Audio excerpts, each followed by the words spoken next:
What if I told you a woman sentenced to prison for fraud had no intention of surviving her sentence? What if her real mission was to seduce the warden, infect him with HIV, and trigger one of the biggest scandals in the U.S. prison system? This isn't a movie. It's the true story of Danielle Moore, a woman who turned her pain into a weapon and her death into a revolution. And once you hear what she did behind bars, you'll never forget her name. Palm Bay Women's Correctional Facility was like any other prison in America. Cold concrete, iron bars, and the smell of bleach so strong it felt like it burned your memories. From sunrise to lights out, the routine was soul-crushing. Wake up at 6, breakfast at 7, work until noon, back again after lunch, then dinner and lockdown at 10. It was prison, and no one expected surprises.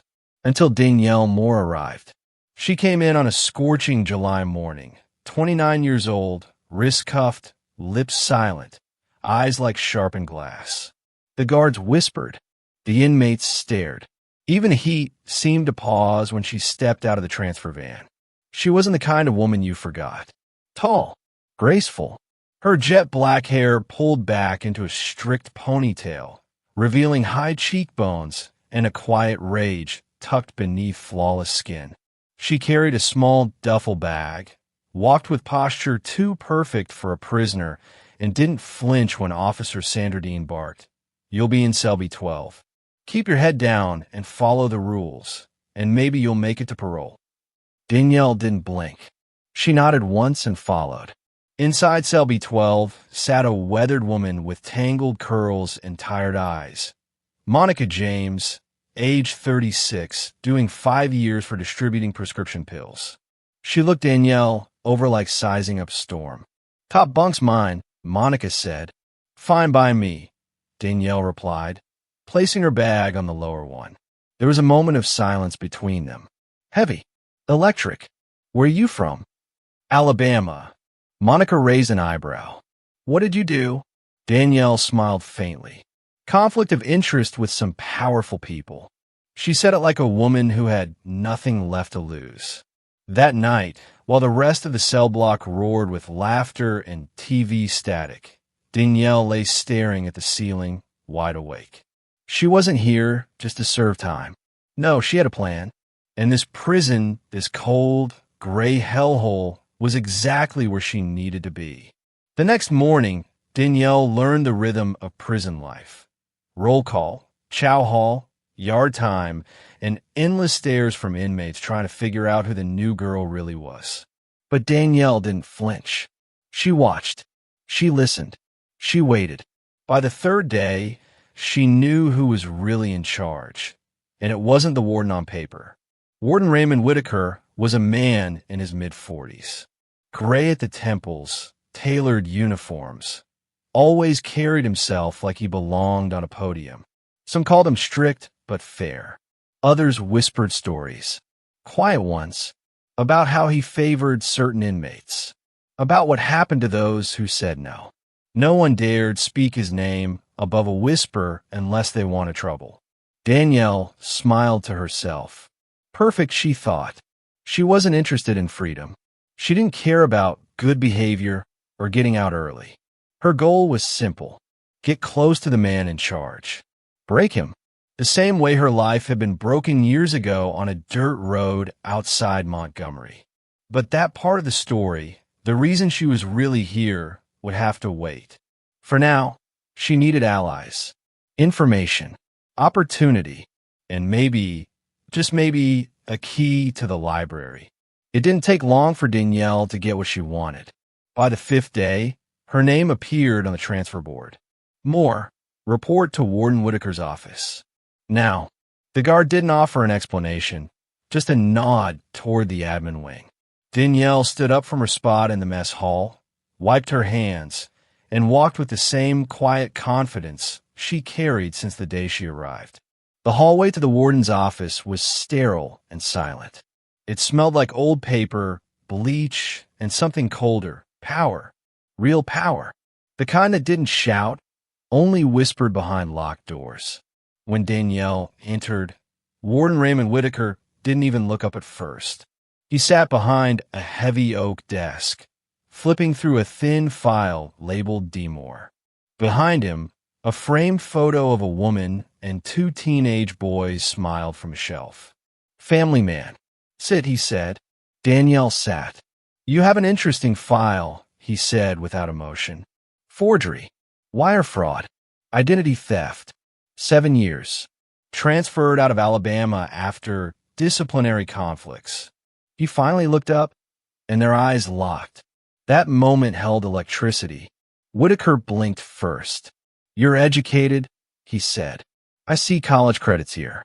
A history of working in libraries. Clean record for the past year." "I keep myself busy," Danielle said calmly. "I like structure." Whitaker tilted his head, studying her. "So why the trouble in Alabama?" Danielle gave a half-smile. "Some people don't like it when a woman like me knows the rules better than they do." Whitaker chuckled just slightly. "We have rules here too, Ms. Moore. I expect you to follow them." "I intend to." He tapped the folder once, then closed it. "We have an opening in the prison library. It's quiet, low stress, but it requires discipline. Think you can handle that?" "I'd be grateful for the opportunity, sir." Whitaker nodded, then picked up a pen and scribbled something on her chart. "Report to the infirmary this afternoon for a full physical. Standard protocol for work assignment." Danielle stood, gave a respectful nod, and turned to leave. "Ms. Moore," he added just before she stepped out, "I don't like surprises. Make sure I don't regret giving you this position." She turned back, just enough for him to see her smile. "I'm not the surprising kind, Warden." But that was a lie. Back in the cell, Monica James looked up from her book the moment Danielle walked in. "Well, that was fast," Monica muttered. "What did he want?" Danielle sat on her bunk. "Offer me a job." Monica raised a brow. "In the library? Damn, they don't just give that out. I guess I made an impression." "Oh, honey," Monica smirked. "I'm sure you did." She paused, then lowered her voice. "You want to know something about Whitaker?" Danielle didn't answer, but her eyes said yes. "He's not the worst," Monica began. "Keeps the place running tight. Keeps most of the guards in check. But," she looked around, leaned in, "word is he's got a thing for inmates. Not all of them, just certain types. The quiet ones. The pretty ones. The ones who don't scream." Danielle's jaw tightened just barely. "And what happens to them?" Monica shook her head. "Some get transferred out. Others just disappear into solitary. No one talks about it." Danielle stared at the wall for a moment. Then, with chilling calm, she whispered, "Good. That means he's exactly the kind of man I'm looking for." Later that afternoon, Danielle was escorted to the infirmary for her medical screening. Dr. Michael Grant, a tired-looking man in his 50s with kind eyes and trembling hands, greeted her with clinical distance. "Ms. Moore, let's go over your file." He flipped through a chart, stopped, and glanced up. "You're HIV positive. 5 years." Danielle nodded. "I assume you're still on antiretroviral treatment?" "Never missed a dose," she replied. "I know what's at stake." Dr. Grant made a note. "We'll continue your regimen here. But I have to ask, who else knows about your status?" "You, the medical staff, maybe the administration, depending on how closely they read my records." Dr. Grant exhaled. "I keep things confidential, Ms. Moore. That's my job. But I suggest you stay away from unnecessary interactions." "I'm not here to make friends," Danielle replied flatly. "I just want to serve my time." But that too was a lie. Because Danielle Moore hadn't come to Palm Bay to serve time. She'd come to end something. And somewhere deep inside her, the countdown had already started. Most inmates don't talk about what broke them. They talk about the crimes, the mistakes, the bad luck, but not the moment, the one moment, where their life split into before and after. For Danielle Moore, that moment came one warm April night 5 years ago in a quiet town outside Montgomery, Alabama. She was 24, working nights at a local bar to pay her way through school. A dreamer, a future lawyer, a girl who believed in justice. That night, her manager asked if she wanted to leave early. She'd finished her shift, made her tips. The streets were quiet. She was tired. She said yes. As she was walking through the parking lot, a sheriff's deputy pulled up. Thomas Blake, a man she'd seen around town. Friendly face. Married. 2 kids.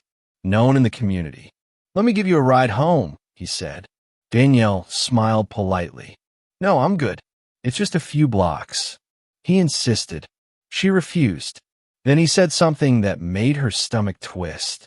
"Don't make me ask again, sweetheart." What happened next changed everything.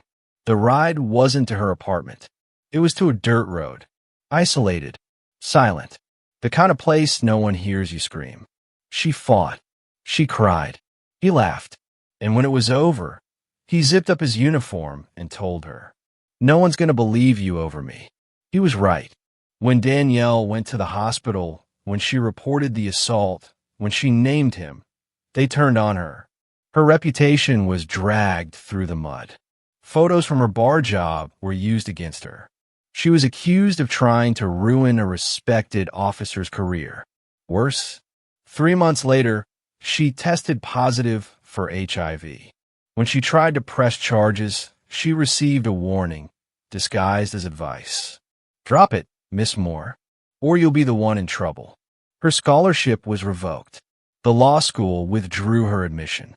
Employers stopped calling. She didn't just lose her case. She lost everything. She couldn't sleep for weeks. Every creak in the floorboards. Every flickering streetlight outside her apartment. Every knock at the door sent her heart into a panic spiral. She kept the lights on, the curtains shut. She only left home for medication pickups and short walks under a hoodie, headphones on, but no music playing. Just silence. Always silence. One night, she tried calling a women's advocacy group in Birmingham. But when they asked for her name and details, she froze. The last time she told the truth, it ruined her. She hung up before finishing the second sentence. The worst part wasn't the assault. It wasn't even the diagnosis.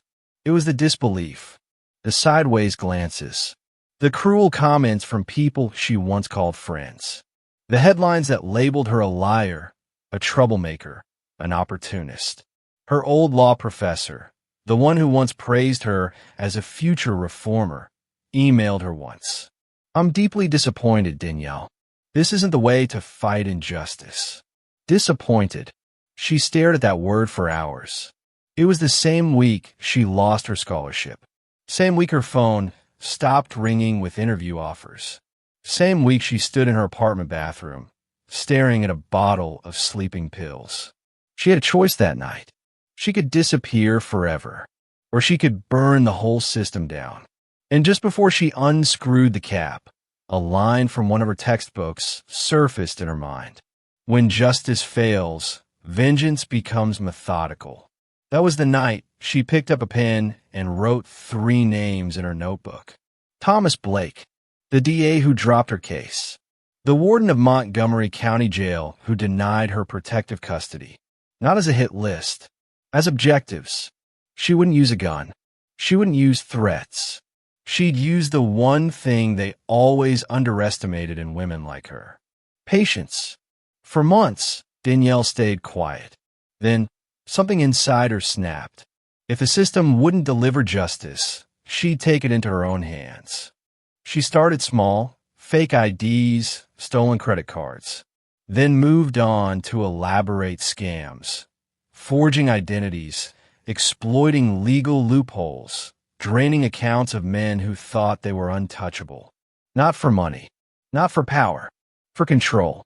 Every man she took down reminded her of Thomas Blake. And then she slipped up. One account too many. One gritty banker too nosy. And suddenly, Danielle Moore was in handcuffs, sentenced to 7 years behind bars. But what the state thought was punishment, Danielle saw as preparation. Because inside that prison, she had time to think, to plot, to plan. And when the transfer to Palm Bay Correctional Facility came through, she didn't fight it. She packed her bag, tied back her hair, and whispered to herself, "Now it begins." That night, back in her bunk, Monica noticed the change in her cellmate's eyes.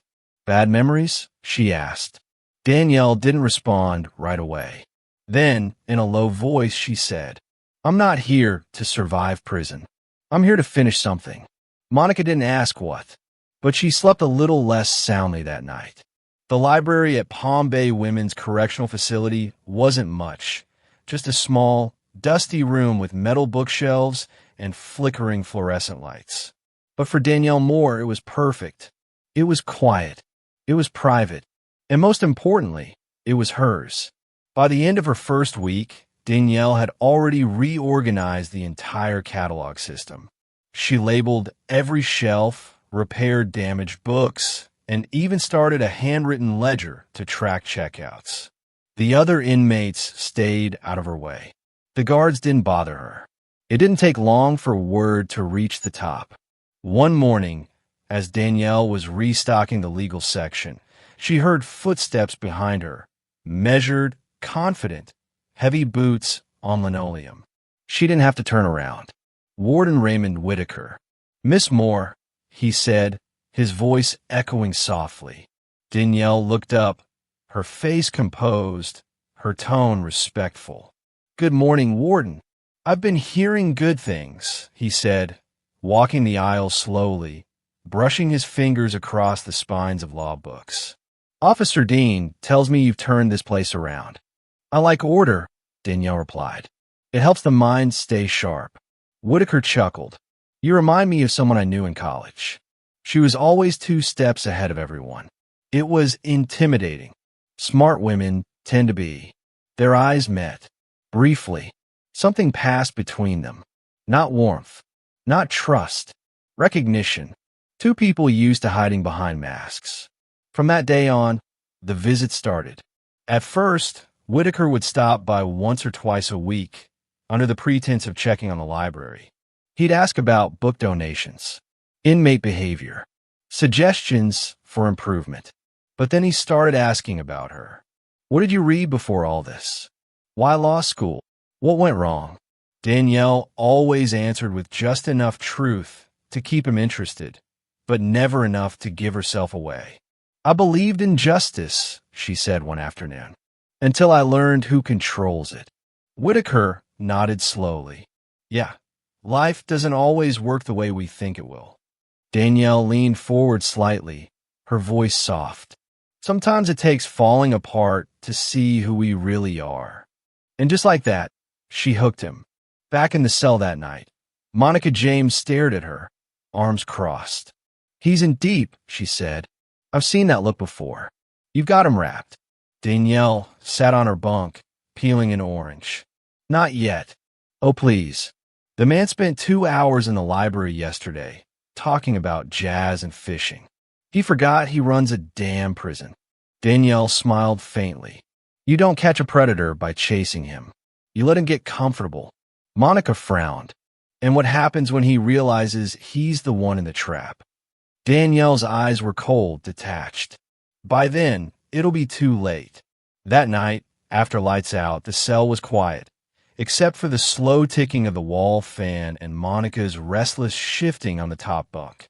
"Hey," Monica whispered. Danielle didn't respond, but she was awake. "I ever tell you why I'm in here?" There was a pause, then a quiet no. Monica sighed. "I had a daughter, Kennedy. She was 16 when the headache started. By 18, she was in and out of hospitals. Glioblastoma, stage 4. You know how the system works? If you don't have insurance, they treat you like trash." Danielle turned her head slightly, listening now. "I couldn't watch her suffer. Not like that. I got her the pill she needed. Pain meds. Stuff I had to buy off the street just to keep her from screaming. Then one day I got sloppy. Sold to the wrong person. Undercover cop. 5 years." Danielle sat up slowly. "What happened to your daughter?" Monica's voice cracked. "She died a month after I got sentenced. I didn't even get to go to the funeral. They sat in silence for a long while. Then Monica asked, "And you? What really happened?" Danielle hesitated. "Someone hurt me, took everything from me, and when I screamed for help, they told me to shut up or be buried." Monica looked down from the top bunk. "You planning to get back at them?" Danielle nodded, "but not the way they expect." There was a beat. Then Monica said, "Well, if it ever comes down to it, and you need someone to carry something across the finish line, I'll do it." Danielle looked up. "Why?" "Because no one fought for my daughter. Maybe I can still fight for someone." Danielle didn't smile. But in that moment, something shifted between them. A silent promise. One that would matter more than either of them could know. The following week, Whitaker stayed longer. His sleeves rolled up, his tone casual. He started sitting across from Danielle during library hours, pretending to read while watching her move. Once, he handed her a book, an old copy of To Kill a Mockingbird. "I always liked this one," he said. Danielle glanced at the title. The Illusion of Justice. Fitting. He laughed, but there was tension behind it. "You ever miss who you used to be?" he asked quietly. Danielle closed the book slowly. She died a long time ago. By week 3, the transformation was complete. The powerful warden who once ruled the prison with silence and steel now lingered like a schoolboy, hoping for glances, for smiles, for a moment that felt different from the dull decay of his routine. Danielle gave him just enough. A hand on his wrist. A look held a second too long. A story that felt like confession. But every piece was calculated. She was reeling him in, and he didn't even realize the hook was already in his throat. It started with a locked door. One late evening, after final lights out, Warden Raymond Whitaker stayed behind in the library. Danielle was shelving books in the back when she heard the soft click of the deadbolt. She didn't turn around. "Late night, Warden?" she asked, her voice calm. "I needed a break," he said. "From everything." Danielle continued arranging books like it was the most natural conversation in the world. "From your job or your life?" Whitaker stepped closer. "Both." The silence stretched. Then, "You're the only one here who doesn't pretend with me." Danielle turned. Slowly, her voice dropped to a whisper. "That's because I know what it's like to be powerless." That's when he kissed her. It wasn't gentle. It wasn't sweet. It was desperate. And Danielle kissed him back. That night, in the quiet library filled with the smell of old paper and sweat, they crossed the line. For Whitaker, it was reckless passion. A prison warden looking to feel alive again, to escape a failing marriage and a job that had turned into a cage. For Danielle, it was phase 3. Their meetings became routine. Secret, heated, predictable. Sometimes it was his office late at night. Sometimes the library during odd hours. Danielle always played the perfect balance. Just enough vulnerability to keep him hooked, just enough distance to keep him chasing. He called her his escape. She called him robber now. But in her journal, she still wrote, "Warden Whitaker, target, infected," because behind the lust and Camelot lies was the truth he never bothered to check. Danielle Moore was HIV positive, and every time they slept together without protection, she knew exactly what she was doing. Only one man suspected something was wrong. Dr. Michael Grant, the prison physician, watched from a distance. He saw the glances in the cafeteria. He noticed the unscheduled meetings. And during Danielle's monthly checkup, he finally spoke up. "Miss Moore," he said, "I have to ask, are you in any kind of relationship with a warden?" Danielle looked him straight in the eyes. "Doctor, are you asking as my physician or as a jealous observer?" Grant's face went pale. "I'm asking as someone who knows your diagnosis," he said. "And I'm warning you, if you're doing what I think you're doing, it could be considered intentional infection. That's a felony." Danielle leaned forward, voice silky and sharp. "And if you violate patient confidentiality, doctor, you'll lose your license, your job, and maybe even your freedom." Dr. Grant froze. She smiled, then stood up and walked out like nothing had happened. 3 days later, she was summoned to the warden's office again. Whitaker was tense. Dr. Grant came to see me, he said, not looking at her. He's worried, Danielle replied. He said you're spending too much time with me, that it could be misinterpreted. And what did you tell him? Whitaker looked up, eyes filled with something she hadn't seen before, fear. That it's none of his damn business. Danielle took a slow step forward. Is that what you really believe? Or are you afraid of what's already happened? Whitaker exhaled hard. Danielle, this thing between us, it's dangerous. Sometimes, she whispered, danger is the only thing that makes us feel alive. And then, like a final act in a twisted play, she kissed him again. Later that night, lying in his office, sweaty, spent, tangled in sheets, Danielle looked into his eyes and spoke the words that would destroy him. You never asked why I'm really in here. Whitaker laughed. You told me. Fraud. Alabama. That's the official version, she said calmly. He frowned. What are you talking about? There was a man, she said. A cop. He raped me. He infected me with HIV. And when I tried to get justice, the system buried me. Whitaker sat up slowly. Wait. Danielle held his gaze. You didn't read my medical file, did you, Robert? His face turned white. What?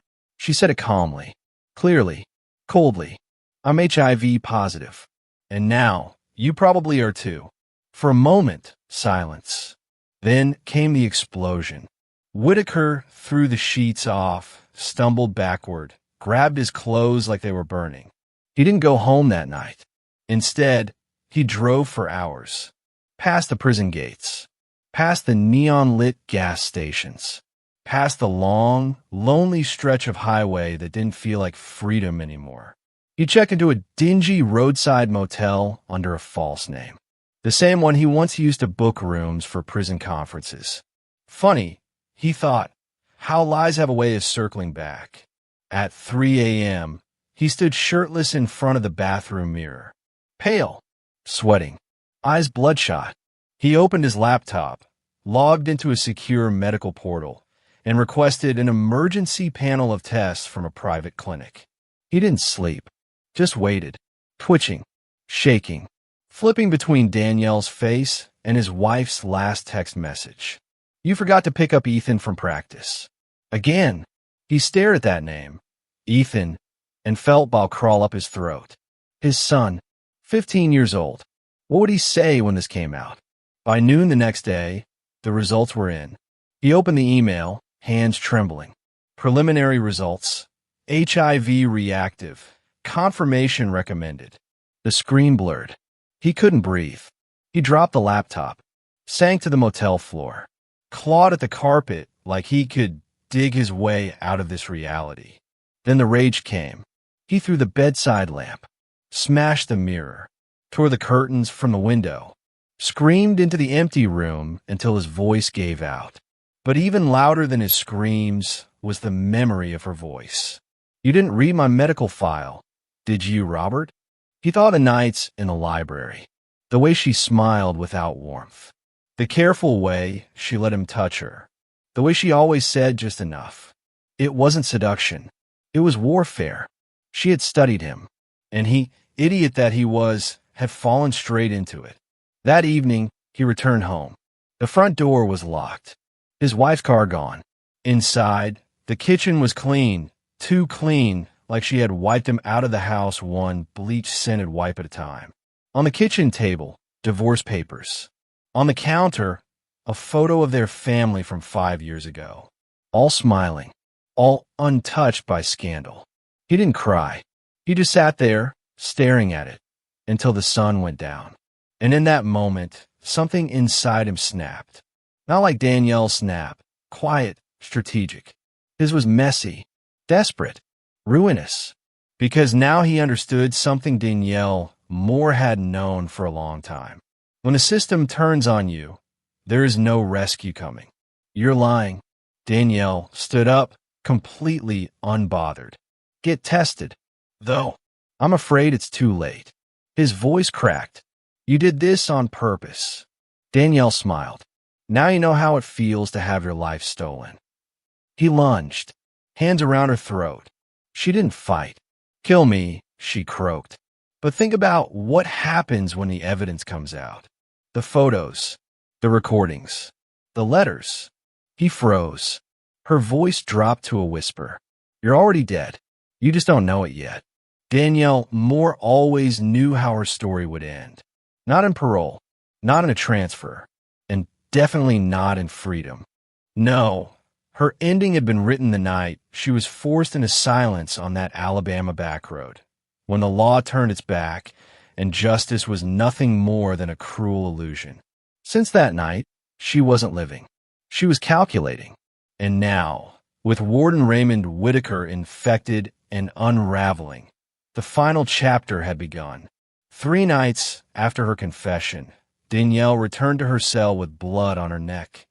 Not literal, but close. Her pulse was steady, but her mind was racing. He would come for her. She didn't know when, or how, only that it would happen. Whitaker had too much to lose, and Danielle had made sure he had everything to lose. That night, while the prison settled into its usual rhythm of clanging gates and restless moans, Danielle sat on her bunk across from Monica James, her cellmate, her reluctant confidant. It's almost time, Danielle whispered. Monica froze, toothbrush midair. You think he's going to kill you? Danielle nodded once, calmly, like she was discussing the weather. He has no other option. He knows I have the proof. If I live, he falls. Monica swallowed hard. So what now? Danielle reached beneath her mattress and pulled out a small cloth bag. Inside, a flash drive, a handwritten letter, 3 printed photos, and a name scrawled in bold ink.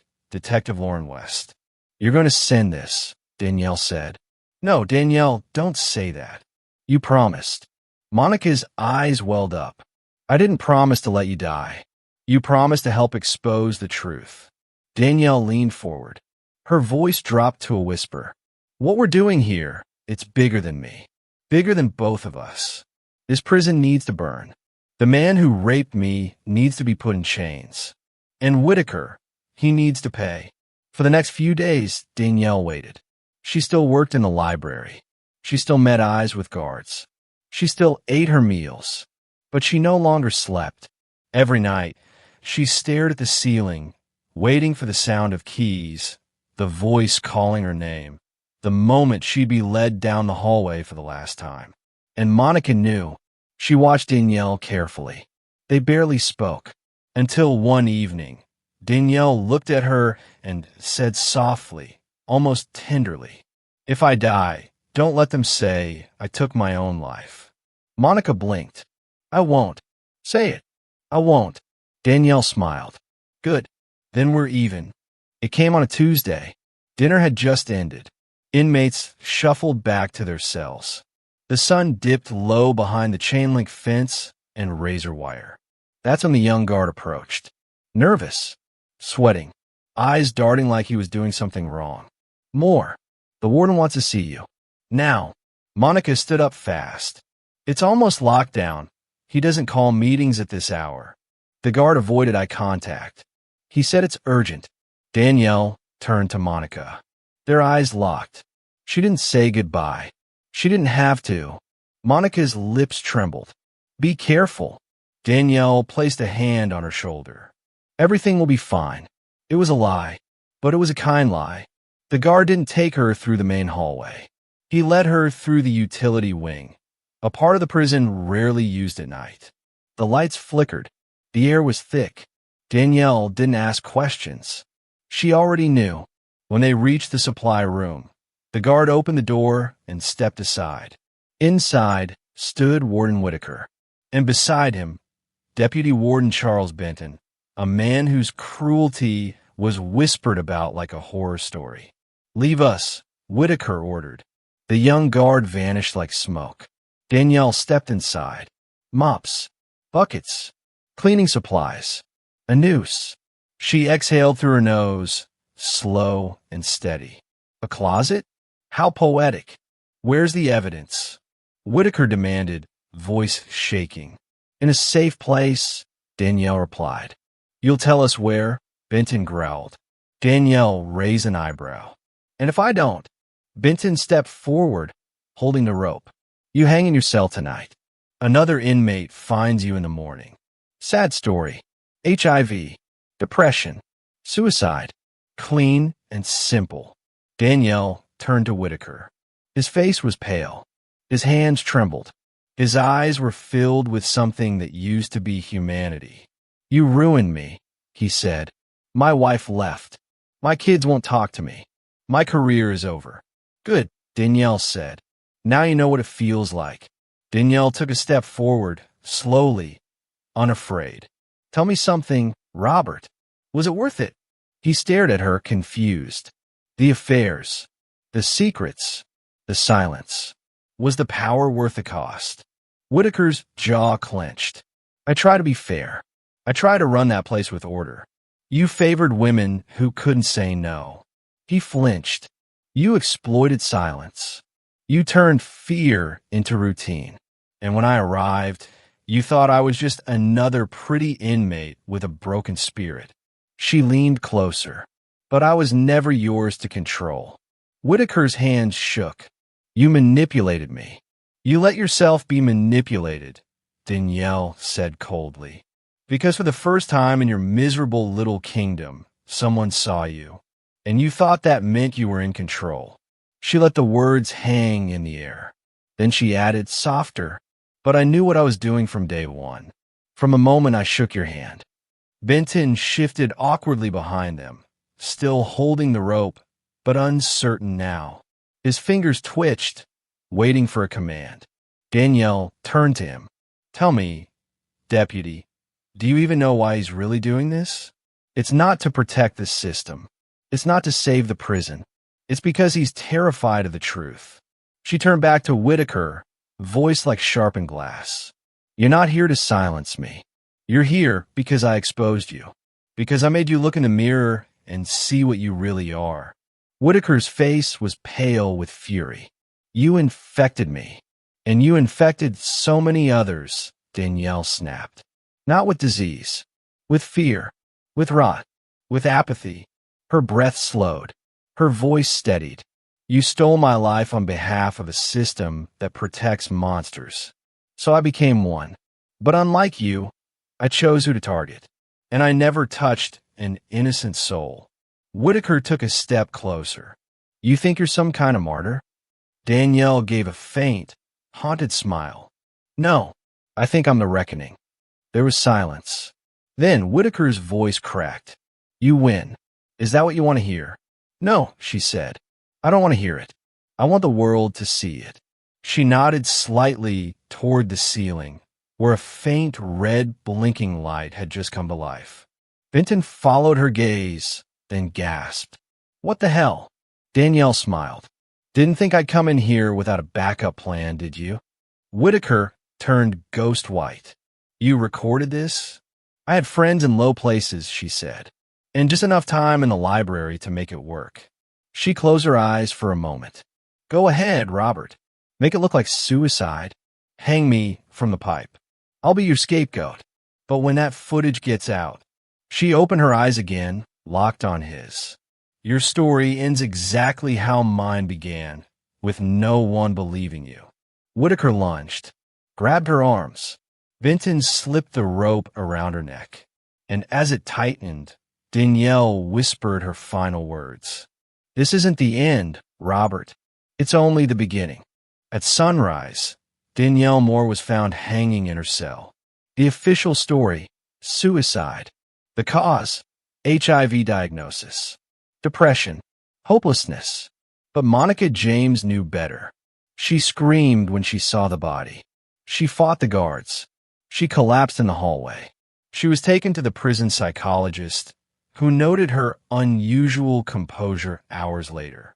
Because Monica wasn't grieving. She was waiting.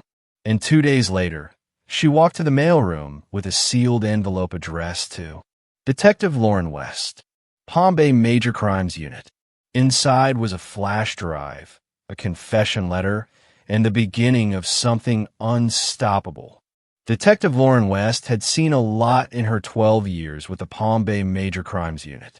Gang hits, domestic murders, wrongful convictions, but nothing, not a single case, had ever started with a plain manila envelope slid under her office door at 6:17 a.m. on a rainy Thursday.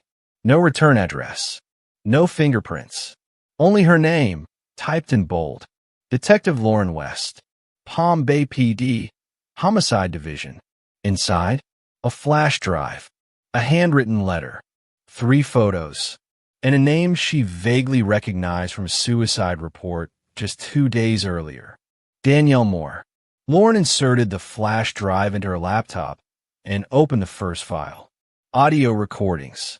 Secret conversations between a prison warden and an inmate. Warden Whitaker. Danielle Moore. She played one. I'm HIV positive, Robert. And now, you probably are too. Silence. Then a voice choked with panic. You did this on purpose? Click.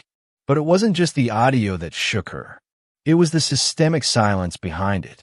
Lauren replayed the clip. Twice. 3 times. Each time, she took notes, not just on the words, but on the tone, the hesitation, the emotional pattern of both voices. It didn't sound like a one-time affair. It sounded like a routine. She started digging. Within 24 hours, she pulled visitor logs, staff movement reports, and internal memos from Palm Bay dating back 3 years. Then she filed an urgent request to cross-reference inmate suicide cases with their disciplinary histories and physical health records. The results were disturbing. 3 other women, each listed as suicide by hanging in the past 5 years. 2 of them had filed complaints against guards or medical staff. All 3 had tested positive for STDs within weeks of death. Lauren circled their names on her whiteboard in red ink. Danielle wasn't a lone voice. She was a pattern trying to be erased. The next morning, Lauren received a call from her lieutenant. Why are you making so much noise, West? She didn't answer. Palm Bay's cooperating. Don't go overboard. She hung up, then made the decision that would define her career. She called the Department of Justice. That afternoon, she sat across from a federal prosecutor, slid over the flash drive, and said, "This isn't a sex scandal. This is institutional predation, and it's buried inside the system designed to keep women silent." The prosecutor raised an eyebrow. "Are you ready for the fallout?" Lauren didn't blink. "I'm ready to finish what Danielle Moore started." Lauren leaned back in her chair, stunned. The letter was worse. A full confession from Danielle. How she was raped by Deputy Sheriff Thomas Blake in Alabama. How the system betrayed her. How she planned everything from the moment she stepped into Palm Bay. And how, when they found her body, it would not be suicide. The final line read, "If you're reading this, I'm dead. Please don't let them bury the truth." Lauren didn't hesitate. By noon, she had called for an internal investigation into Danielle's death. She drove to Palm Bay Correctional Facility under the guise of a routine inspection. Whitaker wasn't there. On indefinite sick leave, said Deputy Warden Charles Benton, trying too hard to appear calm. But his eyes twitched. His palms were damp. Lauren requested a one-on-one with Monica James, Danielle's cellmate. In the dim interrogation room, Monica sat still, her face neutral, her voice low. Lauren slid the photos and the letter across the table. "Do you know what this is?" Monica's eyes flicked down, and something, like relief, washed over her. "I sent it." "Why?" "Because Danielle made me promise," Monica said. She knew they'd kill her. Lauren stared at her. "And you believe they did?" Monica nodded. "I don't just believe it. I know it. Benton was there the night she died. I saw him with the rookie guard. He never walks that wing." Lauren's pen froze midair. "What else?" Monica leaned forward. "She recorded everything. She made copies. She even told me, if I ended up dead too, The backup would go to a second address. Lauren blinked. What second address? Monica grinned for the first time. Yours. 2 days later, Danielle Moore's body was exhumed. The second autopsy changed everything. Bruising around the neck, not consistent with hanging. Fractures in her hyoid bone, signs of strangulation. Ligature marks applied post-mortem. Conclusion: Danielle Moore was murdered. An arrest warrant was issued for Raymond Whitaker. But he was gone, vanished. Neighbors said he hadn't been home since the night Danielle died. His phone was disconnected. His bank accounts were drained. Lauren wasn't surprised. She'd seen this kind of desperation before, not from criminals. From cornered men. Men who knew the noose was coming and would rather run than face it. But Whitaker couldn't hide forever. Back at the station, Benton cracked first. Faced with the autopsy, the audio files, and Monica's testimony, he folded like a lawn chair. I didn't want to kill her, he said through tears. It was Whitaker. He said she had evidence.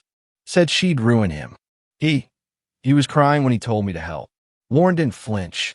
And you did. She was calm. She didn't even fight. She thanked him. Said, now the world will finally know. The headlines came fast. Prison warden wanted for murder of female inmate who infected him with HIV. Alabama deputy sheriff accused of rape after victim's death triggers nationwide investigation. I didn't plan to survive. The final words of Danielle Moore. Lauren sat alone in her car that night, looking out over the city lights. She thought about Danielle, about what it took for a woman to turn herself into a weapon. She didn't know whether to feel admiration or heartbreak. Maybe both. She burned herself just to light the truth. And now, all Lauren could do was make sure the fire didn't go out. 3 weeks after Danielle Moore's death, they found Raymond Whitaker in a rundown motel on the outskirts of Miami. He was sitting on the edge of the bed, fully dressed, staring at a wall that had nothing on it. The TV was off. His phone was smashed. His hands were trembling. When the arresting officer read him his rights, he didn't resist, didn't speak, didn't cry. The only thing he said as they walked him to the cruiser was, "She won anyway." The trial became national news. A former prison warden, charged with first-degree murder, sexual misconduct, and abuse of authority.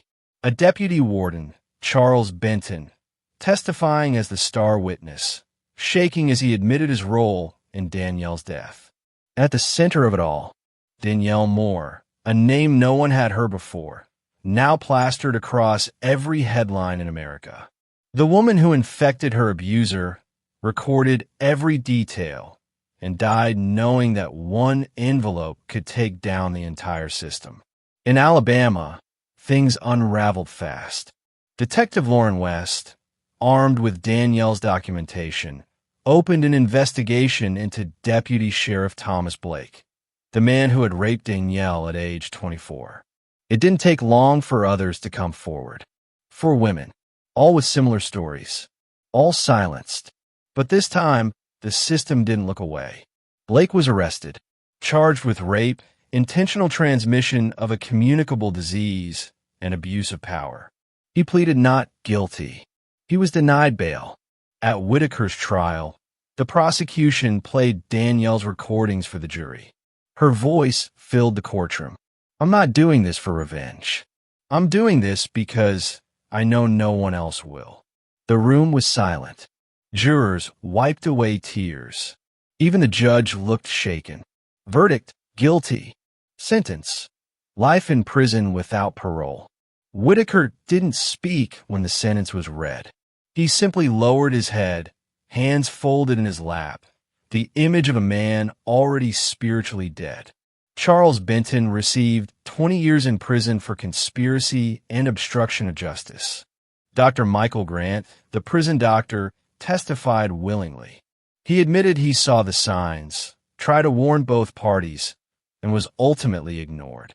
After the trial, He quietly resigned and began working at a free clinic for HIV-positive patients in rural communities. He never spoke publicly again.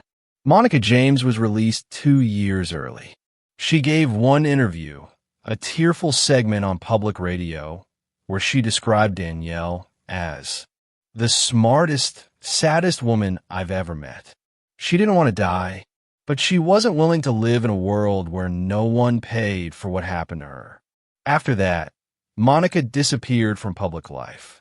Monica didn't disappear out of fear. She disappeared because she was full of memories, full of loss, full of the promise she had kept and a friend she had buried. A month after her release, she moved to a small rental home in the outskirts of Pensacola. Quiet neighborhood. No press. No questions. She brought with her only 2 boxes, one of clothes and one marked DM. Inside that second box, Danielle's final letter. She waited weeks before opening it, and when she finally did, it was like hearing Danielle's voice again. Steady, brave, still planning even beyond death. If you're reading this, it means they didn't bury me quietly. It means the fire caught. Thank you for lighting the match. There was no signature, no goodbye, just a postscript. Plant something, anything. Let there be life where silence used to live. The next day, Monica dug a small patch of earth behind her house. She planted daisies. White, quiet, persistent, like Danielle. And every morning since, Monica would sit beside them with a cup of coffee, whisper a few words into the soil, and let the world keep turning without her needing to explain why. Because she already had. As for Detective Lauren West, she received a formal commendation for exposing systemic abuse inside Palm Bay Correctional. But at night, she still carried Danielle's letter in her desk drawer. Some days, when the cases got dark, when she questioned if the job was worth the scars, she'd pull it out, read the last line again. If I go down, I'm taking them with me. In the aftermath, the Department of Justice launched a federal review of women's prisons nationwide. New laws were passed. Mandatory separation of power between wardens and inmate access. Immediate external investigation protocols for inmate deaths. Stricter protection and anonymity for inmates with chronic illnesses like HIV. They called it the Danielle Reform Act.